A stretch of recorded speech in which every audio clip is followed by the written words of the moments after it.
gue ini session player paling beruntung sebenarnya. Pengen deh reguleran seminggu 3 kali. Oh iya. Gue nulis sampai segitu-gitu, gue tulis pengen reguleran seminggu 3 kali kejadian. Sampai hari ini, dari gue SMP sampai hari ini, tiap tidur gue matiin lampu, gue selalu ngebayangin dulu. Gue imajinasi misalkan kayak gue lagi pacaran sama siapa, atau gue lagi manggung di mana, gue punya album, ntar di atas panggung gue ngapain. Kalau keyboard, dulu tuh gue selalu dihina soal sound. Selalu mertua-mertua yang buat bilang musisi miskin, kamu lihat dulu ya ke studionya ada keyboard apa. Yang lain yang nggak punya keyboard mungkin yang sedia bukan pemain keyboard, dia tuh gitarnya harganya berapa. Karena albumnya udah kayak ada perasaan sayangnya. Gue udah gak peduli deh apa aja yang nempel di dia, menurut gue itu udah keindahan. Gue cuma berharap once ada yang nanya lagi gue soal kehidupan bermusik gue atau cara jadi session atau segala macem, gue tinggal ngasih video ini. Keren, benar. Halo teman-teman, apa kabar semuanya? Selamat datang di Serundeng, seru-seruan bareng Laudeng. So, sebelum nonton episode berikut ini, jangan lupa untuk subscribe, like, komen, dan juga share. Oh iya, jangan lupa nyalain loncengnya juga ya. Oke, so selamat menikmati. Jangan kamu bosan, ayolah semangat, yuk. Serundeng, seru-seruan bareng Laudeng. Nah sekarang gue bahas soal songwriting. Jadi belakangan ini mungkin sebelum pandemi, beberapa tahun sebelum pandemi, lu mulai dikenal sebagai seorang songwriter juga selain session keyboard pasti. Nah, tapi orang udah mulai tahu lah, misalnya kan soalnya lumayan nih, misalnya lu as a session keyboard udah di kelasnya yang sekarang lah gitu, dan orang tanya gitu tiba-tiba, ada ciptaan Ivan Aldian, misalnya orang, ternyata lu songwriter juga ya, iya gitu maksud gue. Nah itu dari lu mulai nulis lagu itu dari kapan sih Bang? Sebenarnya dari SMP, dan gue nggak tahu kalau itu namanya songwriting dan itu bisa diduitin dan itu bisa ada di industri musik, gue nggak pernah tahu. Jadi sampai gue after gue SMA, yang gue lakukan menulis lagu itu jadi kayak kebiasaan. Jadi awalnya gue nulis lagu gini, gue suka sama perempuan di SMP, tapi gue nggak tahu cara ungkapinnya. Jadi lagu pertama yang gue tulis dulu waktu SMP itu judulnya Bintang. Gue minta tolong ke Bintang, tolong sampein ke orang ini. Gitulah. Nama siapa? Nama nih kalau boleh sebut. Gue udah lupa siapa waktu itu ya. Yang mana gue lupa nih, karena banyak ya. Jadi buat siapapun kamu yang jadi pacar pertama, jadi pacar nggak sih? Waktu itu nggak jadi pacar. Jadi cinta pertamanya Ivan. Terima kasih ya. Iya. Terima kasih. Jadi terus start tuh dari SMP lah, SMP kelas 1 menuju kelas 2. Dari situ wah enak juga ya, gue punya lagu, gue nyanyiin sendiri, cuman gue belum bisa merekam. Gue belum punya komputer buat rekam, gue belum, ya pokoknya gitu deh. Tapi lu ingat melodinya ya? Gue rekam di handphone. Jadi di voice note N-Gag zaman dulu. N-Gag. Bedaki banget loh. N-Gag bedaki banget. Habis itu gue minjem nyokap gue, pakai voice recordnya dia Nokia. Kok jelek juga ya? Akhirnya gue ngakalinnya gini, gue rekam di video. Suaranya lebih bagus. Gue masukin SD card-nya ke komputer, gue convert ke MP3. Gitu. Selalu kayak gitu. Nah, di SMA itu gue mulai punya inisiatif, gue pengen deh lagu gue didengerin orang, gimana ya caranya. Gini aja deh. Zaman Twitter. Gue upload aja di Forshare. Forshare waktu itu ya. Seminggu dua gitu. Buat yang baca teman-teman SMA gue doang. Gue baru ngupload lagu nih gitu, terus ya respon kayak ih bagus banget, atau kayak ih suara lu gini ya, atau kayak ih sedih banget gini. Akhirnya pada banyak yang Van cerita gue gini nih. Banyak yang cerita. Jadi akhirnya gue tuh dulu tuh punya Forshare itu sekitar 49 lagu, yang itu cuman gue promoin di Twitter dan yang denger cuman anak SMA gue. Gue main ke SMA lain, gak ada yang tahu lagu gue. Anjir, perasaan lu gimana tuh? Gue bingung gitu, gue takut. Lu malah takut ya? Gue takut karena anjir kok bisa ya? Orang lain gue udah nyebar nih berarti kan.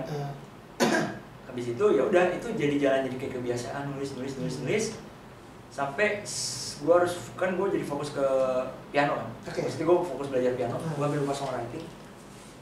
Sekali lah gue nulis lagu. Biasanya lagu tuh selalu jadi senjata gue kalau buat misalkan gue anniversary setahun sama cewek gue. Sweet banget. Selalu lah dari dulu gitu. Kalau yang sampai setahun doang, kalau yang 3 bulan 6 bulan enggak gue. Setahun sama gue repot loh soalnya. Itu pencapaian ya? Permintaan gue banyak soalnya. Aduh. Oke. Gua nggak pancing loh, dia buka sendiri loh. Terus akhirnya suatu ketika 2014 gue buka tuh 4Share. Lo tau nggak total yang download lagu itu berapa di 4Share? Berapa? 25.000. Ah, serius? Panik gak lo? Anjir. Gue waktu itu udah mulai mikir, ini lagu kalau dipakai sama orang bisa ya? diambil, di remake, dijual. Ya jadi gue rugi ya. 4Share. Gue mulai main SoundCloud. Oke. Waktu itu main SoundCloud, ya masih standar lah gitu. Gue tuh kan nulis lagu apa aja ya, yang jenaka iya, yang politik iya, yang cinta-cintaan apalagi gitu. Jadi udah jadi kayak kebiasaan dari waktu itu tuh, gue nulis lagu. Alhamdulillahnya, bank lagu dari pertama kali gue nulis sampai sekarang itu lengkap, ada. Oke. Tapi ya masih gitaran gitu, segala macam di voice note itu masih ada. Dan 2016 Instagram mulai naik, ya. Gue mulai memutuskan untuk kayaknya kalau gue cover pianoan doang gak cukup. Maksud gue kalau ya to be honest, gue nyari engagement lah. Maksudnya gue pengen ada nongol gitu. Gue mesti ngapain ya? Oh kan gue punya lagu. Sebagai tester market gue juga sebenarnya kalau gue upload itu di Instagram. Gue upload 1, 2, 3, 4 orang pengen. Kadang-kadang ada yang gue bagiin aja di email. Beberapa kali gue bagiin di email, gue masukin YouTube. Wah lagunya bagus bang, kenapa nggak dicoba dibawa ke label ini? Gue tuh orangnya masalahnya nggak gitu. Ketika gue punya sesuatu, gue tuh nggak nawarin. Gue tuh orangnya lebih nunggu deh. Mungkin itu ada positif dan negatifnya. Jadi gue kayak, lagu gue dong gitu. Gue nggak gitu, tapi lama juga sebenarnya prosesnya. Jadi gue cuma keep aja, meskipun udah banyak banget yang bilangin, cobalah bawa ke sini gitu. Tapi nggak deh, kayak tunggu ntar aja, tunggu waktunya pas gitu. Karena gue selalu percaya kalau udah soal produksi lagu gitu ya, itu udah kayak jodoh aja sih. Kayak lo ketemu produser, lo ketemu songwriter, lo ketemu mixing engineer, tiba-tiba lagunya meledak, udah itu jodohnya udah bagus banget gitu.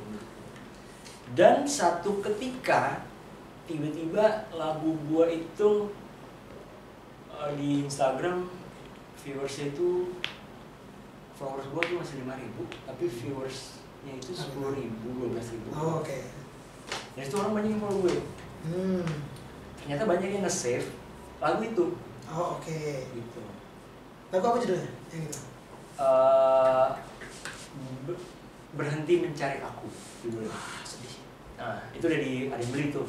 Lagi ada yang beli nih. Udah rilis belum rilis? Belum. Jadi penyanyinya baru ngeluarin single bahasa Inggris. Mau dia tahan buat market Indo di akhir tahun katanya gitu. Oke.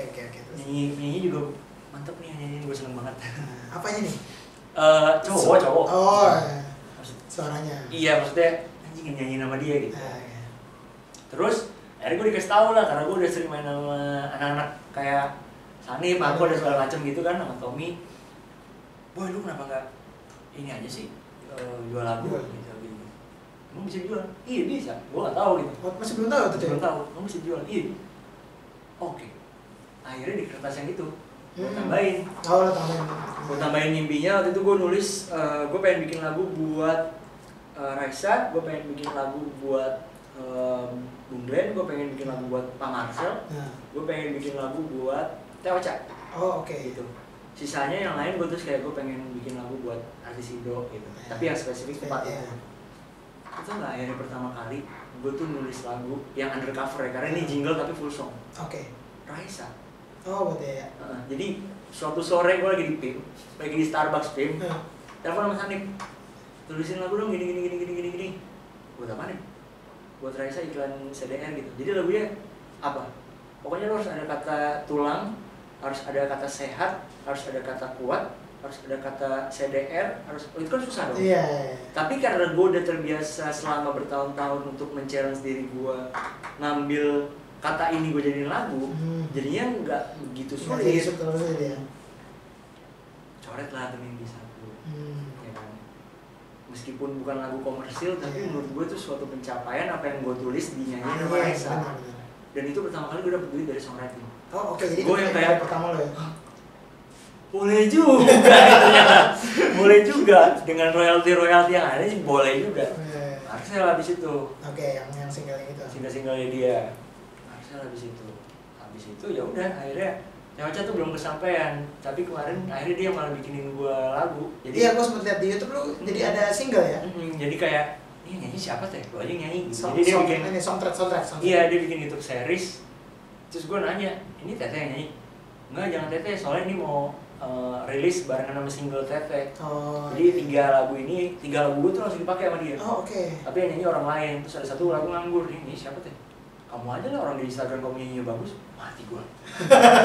Gue emang kepikiran untuk nge-publish lagu gue kayak di Spotify atau segala macam, bikin album. Gue kepikiran, tapi secepat itu belum. Oke.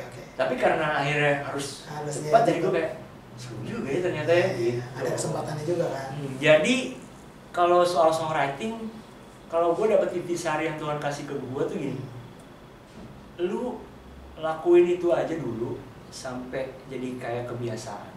Sampai lu ngerasa itu kayak nggak ada beban lu ngelakuin itu, sampai lu bisa nggak ngarepin feedbacknya, lu nggak ngarepin timbal baliknya, lu sampai bisa kayak gitu. Tapi lu tekun, itu ntar buahnya tuh bisa akan muncul, tapi di waktu yang lu nggak tahu. Iya, gue itu hitungan dari gue nulis pertama kali sampai lagu gue bener-bener jadi duit 10 tahun.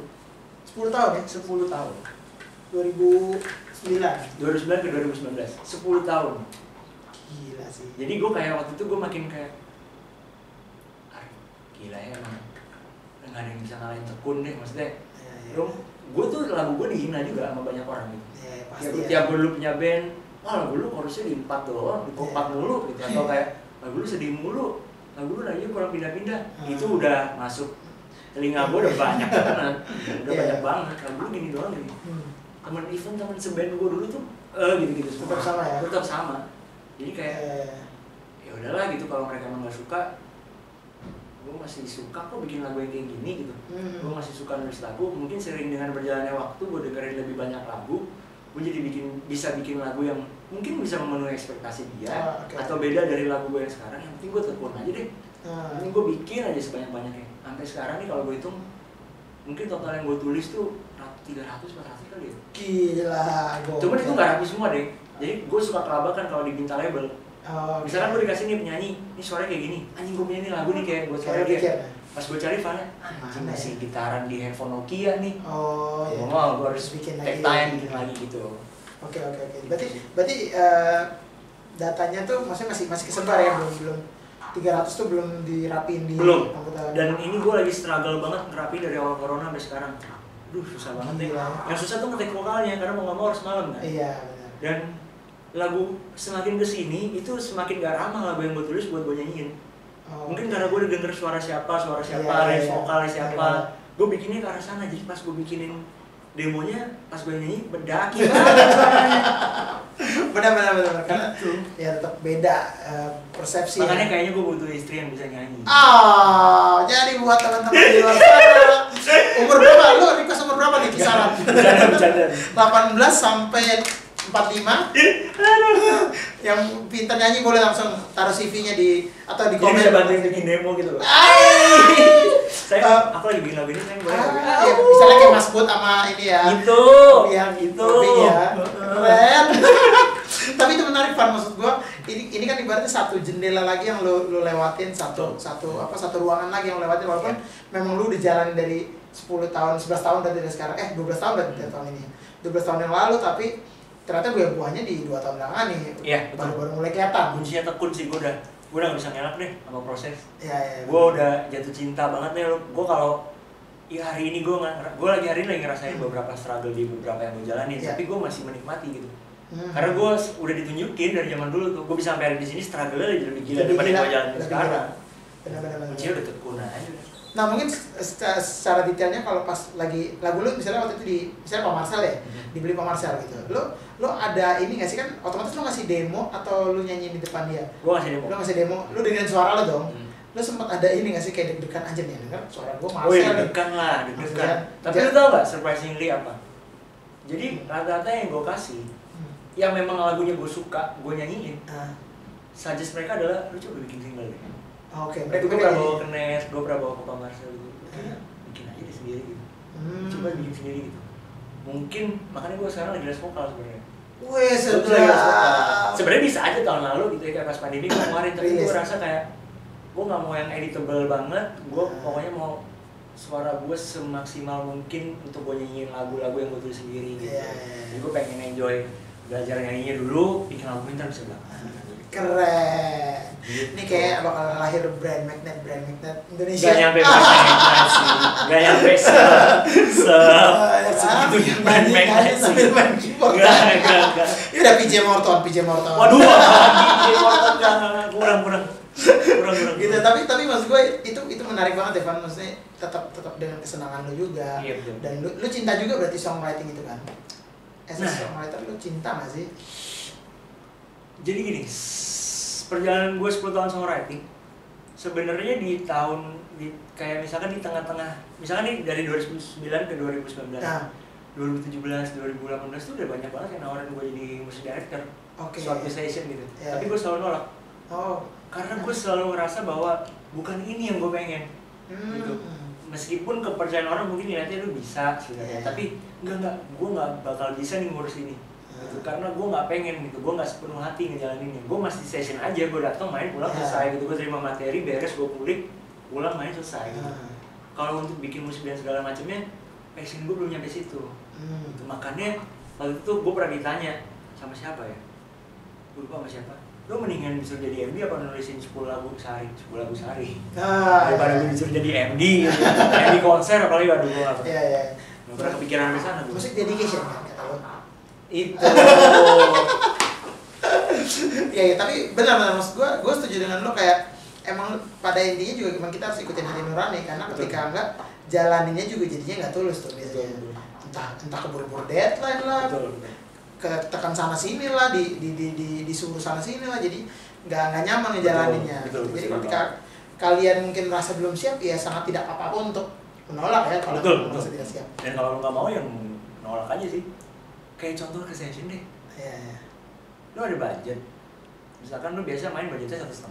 Jadi ada yang nawarin main budget 1 juta. Lo ambil tapi selalu ngomel-ngomel budgetnya kecil kan? Ngapain ambil itu tai juga. Gitu, maksudnya ngapain lo ambil? Iya. Ya udah, lo kalau need money ya udah lo ambil, take it, udah, habis itu udah gitu. Tugasnya cuma sampai situ. Kalau sampai ngomongin budget kecil ya ngapain lo ambil sih? Nah, itu karena itu sering terjadi ya. Sering banget. Jadi saya itu jadi pelajaran lah buat kita semua juga. Mungkin juga buat teman-teman yang baru mau masuk dunia musik dan dunia session player, mungkin itu bisa jadi masukan juga ya. Rezeki nggak bakal ketukar, udah. Itu kunci hidup gue tuh gini. Berbuat baik, sisanya biar Tuhan yang ngatur. 1. Rezeki nggak bakal ketukar. 2, ya udah lo nikmatin aja hari ini, proses hari ini gimana. Udah, itu 3 modal gue keluar rumah tuh udah itu 3 itu. Udah. Keren. Ivan Aldian, the Jenaka people, the Jenaka person, tapi ternyata dia punya sebuah pemikiran yang cukup serius ya. Serius banget sih, gue sering ngomong sama diri gue sendiri soalnya. Lu lebih ke gitu orangnya ya? Introvert sebenarnya. Basicnya ya? Tapi gue udah feeling sih, ini di luar itu ya. Cuman gue udah dapet feeling kayak, anjir kayaknya Ivan introvert ya. Soalnya extrovert lu tuh apa ya, kayak gak alami ya? Gak kayak Devin lah. Iya, gak kayak Devin, benar. Gak alami ya gue tuh kalau depan kamera, kalau suruh ngelucu, gue ngelucu. Iya, lu bisa atur itu ya? Bisa atur itu, kayak konser Afgan gue disuruh iya, diri gitu-gitu anjir. Ayo gitu. Iya, makanya gue mikir apa di introvert, gimana kan ya, gue belum sempat ngobrol. Lu mikirin gue dong? Gila, gue udah mikirin lu. Soalnya waktu itu gue punya sahabat. Gimana tuh? Ngobrol-ngobrol. Ya udah. Ntar kalau disebutin panjang. Jadi buat teman-teman yang tahu sahabat gue siapa, boleh komen di bawah. Sahabat tuh cowok apa cewek nih, aduh. Cewek dong. Dulu dia sempat tinggal di apa Indah gitu. Oke, udah habis itu aja. Ntar panjang. Oke, Van. Mungkin ini pertanyaan terakhir yang selalu gue tanyain ke teman-teman gue yang lainnya nih. Biar bisa menjadi mungkin masukan juga, dan mungkin minimal menjadi gambaran lah buat teman-teman yang baru mau masuk dunia musik, atau mungkin sudah masuk tapi bingung kan, gue mau mana gitu ya. 3 suka dan 3 duka selama lu berkarir di dunia musik versi Ivan aja. Gue udah gak bisa mikir dukanya kalau boleh jujur. Karena sukanya udah banyak dan gue udah nikmatin itu. Kalau boleh jujur udah gak ada duka sama sekali. Oke, buat lo ya. Sampai gue pun kalau harus bangun pagi ke bandara nggak tidur, itu gue udah sampai lupa sama capeknya. Iya. Kayak lu sering kan? Tapi lu tiba-tiba excitement aja lu ke bandara, makan di Yoshinoya, beli kopi, ngobrol sama temen lu, tiba-tiba di pesawat gitu. Lu kan kayak udah gak kepikiran capeknya. Iya, kan? Gitu sebenarnya. Kayak dukanya tuh sebenarnya udah gak kepikiran. Kayak sebenarnya pandemi ini ngajarin banget loh. Ngajarin banget kita musik itu sebenarnya menghidupi kok. Iya. Menghidupi banget gitu. Benar. Pas kita semua pindah ke dagang gitu ya. berapa sih kita dapat dari kamu kalau nggak gede-gede banget. Iya. Musik kita drama. Iya, kita happy, kita nggak berasa kayak kerja. Iya, pesawat dibayarin. Jalan-jalan dikasih minum. Iya. Gila. Jalan-jalan. Pandemi itu sebenarnya ngajarin kita untuk kayak ya udah gitu. Ketika ini udah normal lagi, ya udahlah, lu nggak perlu tuh ada curang-curang lagi, lu nggak perlu tuh ada nggak bersyukur lagi. Iya, lu nggak perlu tuh ada hal-hal yang kayaknya lu nggak perlu urusin tapi kenapa lu jadi ikutan gitu. Iya. Drama-drama nggak penting lah. Iya gitu. Lu lihat gue tuh jarang banget kena drama-drama dia. Iya benar. Karena gue selalu menghindari ketika ada konflik. Gue tuh orang yang selalu menghindari ketika berusaha netral ya. Karena gue nggak suka berantem, gue nggak suka emosi, gue nggak suka emosi. Gue nggak bisa marah. Emang lu nggak bisa marah? Emang gue nggak bisa marah. Jadi gue nggak suka ketika ada ketegangan, ketika ada emosi gitu. Ketika ini ada orang nih, session to session gitu ribut depan gue cabut pasti. Oke. Atau artis sama siapa cabut, gak berantem gue pasti cabut. Gue selalu menghindari. Nggak mau terseret-seret lah. Iya, jadi kalau ditanya suka sama dukanya gue udah nggak kepikiran. Sukanya udah banyak nih lawan bisa beli rumah dari mana, dari musik. Hey. Ya benar. Jadi maksudnya ya musik itu tidak sempit yang kalian kira, teman-teman di luar kira, dan juga mungkin karena balik lagi ya Van ya, maksudnya kalau menurut gue ya kadang kalau di head to head sama orang kantoran ya bedanya adalah secara sistematis dan secara manajemen emang beda. Jadi kelihatannya yang kantoran tuh sukses as a person, sedangkan yang musisi kayak apaan sih lu apa yang lu punya gitu. Kita cuma punya alat misalnya, terus kadang bisa cuma masih naik motor gitu. Cuman maksudnya banyak hal yang kita bisa, misalnya kayak kantoran safety dengan ada asuransi dari kantor. Kita juga bisa punya asuransi sendiri gitu loh. Cuman ya balik lagi kita harus manage sendiri gitu. Kalau kantor kan semua disediain lah. Bulanan. Kita harus manage duitnya sendiri karena kita nggak dapat bulanan. Kayak gitu lah menurut gua. Sebenarnya sama aja lah namanya juga pekerjaan. Dan bedanya menurut gua gini, kalau kantor kan lu tempat yang lu tuju tiap hari sama. Iya benar. Kalau kita kan beda. Sama sini, kalau jamnya juga jamnya. Iya, kadang kita main di Bandung, di Tanjung Priok, kan kita main di BSD gitu. Ongkos bensinnya udah beda-beda. Beda benar. Lu harus upgrade alat. Iya benar. Lu harus kalau misalnya lu mau ngapain ya? Iya, ngopi. Gitu-gitunya. Ngopi yang maintenance jiwa kita tuh lebih mahal sebenarnya. Benar. Memuaskan jiwa yang musisi itu daripada orang-orang kantor. Makanya kelihatannya penghasilan kita segitu-gitu aja. Iya, benar. Ya cobalah musisi tuh kalau lagi ngumpul beli fore, ayo fore. Starbucks jadi terus. Nongkrong Starbucks, jadi terus. Nginep hotel bintang 5. Gitu. Kita maunya bintang 5, staycation bintang 5, mobil ganti terus. Gila. Sepatu. Jangan sepatu. Itu maksudnya kita tuh tinggal kalau kita mau kita nggak bisa bilang financial freedom juga sih dari musik, tapi kayak kalau kita mau kelihatan mungkin materinya sebanyak orang kantor gitu ya, kalau mau dibilang itu ya kita harus inilah tahu stop sama ini aja.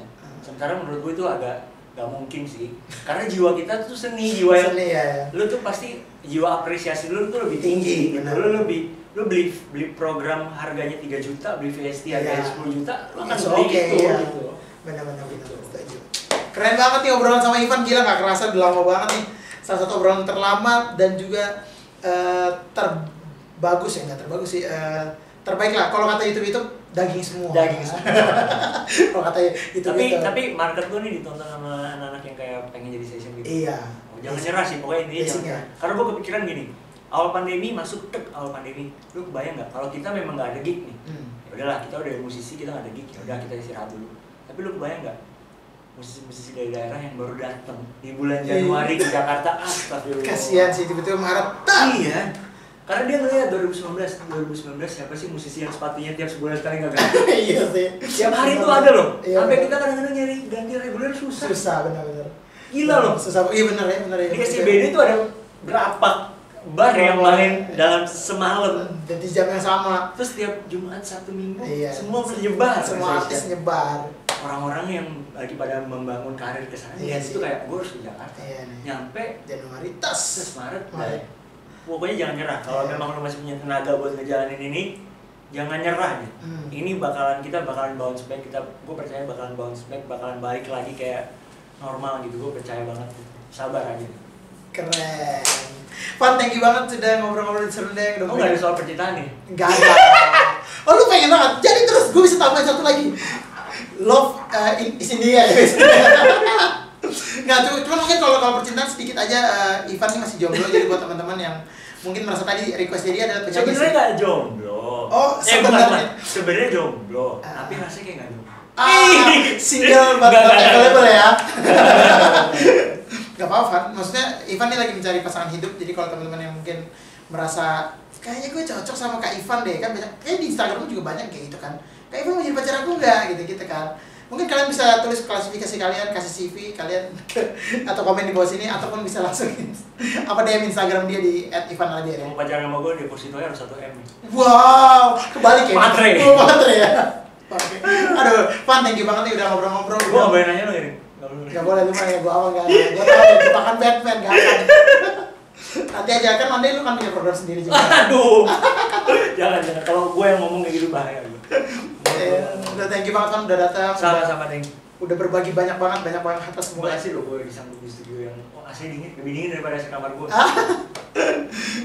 Thank you banget teman-teman, semoga bisa menginspirasi kalian, memberikan kalian masukan-masukan baru lagi, dan juga tetap menguatkan iman dan juga motivasi kalian untuk tetap hidup di musik. Imun juga jangan lupa. Imun juga jangan lupa, tetap struggle di musik karena semua akan indah pada waktunya ya. Betul. Keren. Jadi teman-teman jangan lupa untuk menerapkan protokol kesehatan, jangan lupa untuk melakukan 3M, dan semoga kalian tetap sehat-sehat selalu. 3M ya? Apa aja teh? Cintai, menyayangi, memiliki. Wow! Gila, emang puitis ya, kalau songwriter tuh beda. Ini jiwa ini gue udah mulai keluar lagi nih. Udah harus tutup sekarang. Karena sebenarnya kali ini edisi Ivan Alidian serius. Betul. Ya, nanti gue akan tutup Ivan Alidian serius. Yes. Karena ini langka banget, sangat jarang dan tidak ada di mana-mana so far ya. So far tidak ada di mana. Gak ada, gue berani jamin gak pernah ada. Gak akan ada ya. Orang juga cuma nggak nyampe 10 yang bisa ngobrol ini. Keren. Kecuali cewek-cewek yang dekat sama gue. Jadi ini tadi tuh ya, kalau gue bisa tafsirkan maksud dari kata-kata dia adalah tadi, kalau kalian mau yang lebih dari omongannya di YouTube, itu jadilah orang terdekat dia. itu. Aduh, gila udah mulai. Ini kayak kita harus cut ya teman-teman. Terima kasih banyak sudah Bentar. Oh, ada lagi. Bentar. Deketnya harus lebih dari itu ya. Tetap di promo ya bangke. Oke teman-teman, jangan lupa terus saksikan YouTube channel Moy Production, jangan lupa. Moy Production bukan serunding YouTube ya? Enggak, ini nama acaranya. Nama acaranya. Seru-seruan bareng Aldi. Iya. YouTube-nya YouTube-nya Moy Production, jangan lupa. Jangan kamu. Oh iya. Jangan kamu itu enak loh nih. Iya. Gua jujur itu enak. Nyantol.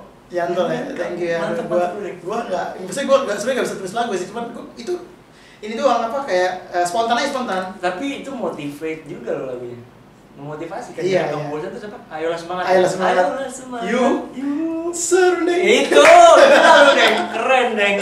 Harus diakui. Thank you. Halo teman-teman, pokoknya jangan lupa untuk saksikan Serundeng. Kalau mungkin mau melihat teman-teman musisi yang lain, boleh cek episode sebelumnya, dan juga jangan lupa untuk nyalain lonceng biar tahu siapa aja sih bintang tamu gue berikutnya. Tapi penting banget, kadang-kadang memang harus belajar dari banyak source ya, jangan kayak gue doang gini atau siapa doang, Badi doang atau siapa doang gitu.